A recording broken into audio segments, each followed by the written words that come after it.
one of the challenges of any anniversary celebration, I think, is to resist the temptation to simply look backwards, to focus on past achievements as opposed to present work or future plans. But thankfully, I think that's not going to be a problem for us here today with Bronx Community Solutions. And the reason for that is simple, because Bronx Community Solutions was ahead of its time. If anything, the problems that Bronx Community Solutions was created to address have only gotten more important and more urgent since we opened our doors. Back when Bronx Community Solutions started in 2005, the front pages of our local papers were not dominated by news of Rikers Island. We weren't in the midst of a national conversation about the relationship between the justice system and communities of color, and criminal justice reform was not a topic of concern to the average New Yorker.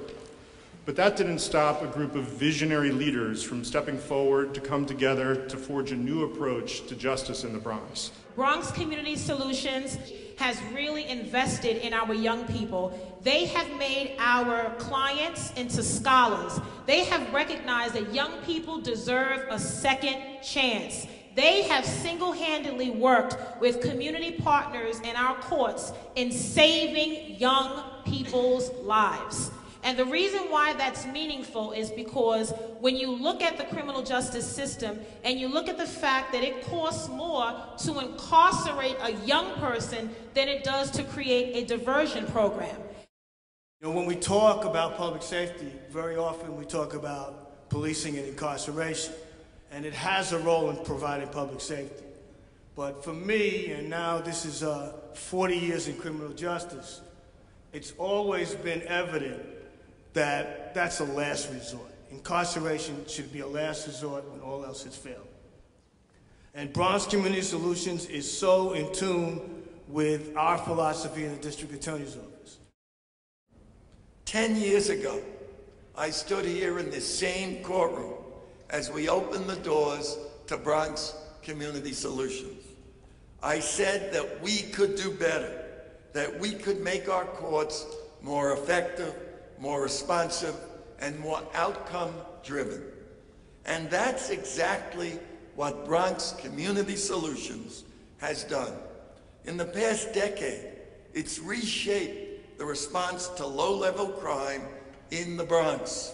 A judge in this county today has a wide array of sentencing options for non-violent offenders at her disposal.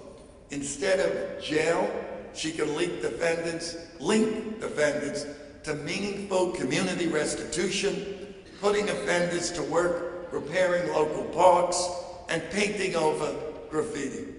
This past year, defendants at Bronx Community Solutions completed more than 70,000 hours of service.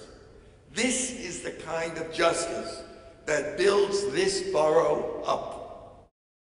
I wanted to take the opportunity now to acknowledge and to thank one specific staff member who has been with us for about the entire 10 years. On behalf of BCS and CCI, I want to thank Ramon Semorile for being part of our amazing team. I am a returning citizen. For those of you who do not know what it means former incarcerated person.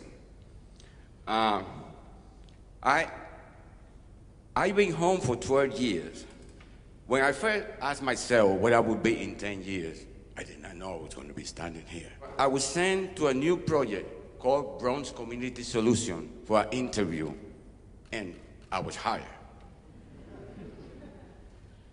as a community service crew supervisor, where I saw opportunity to give back, where I could use my life skill to help others.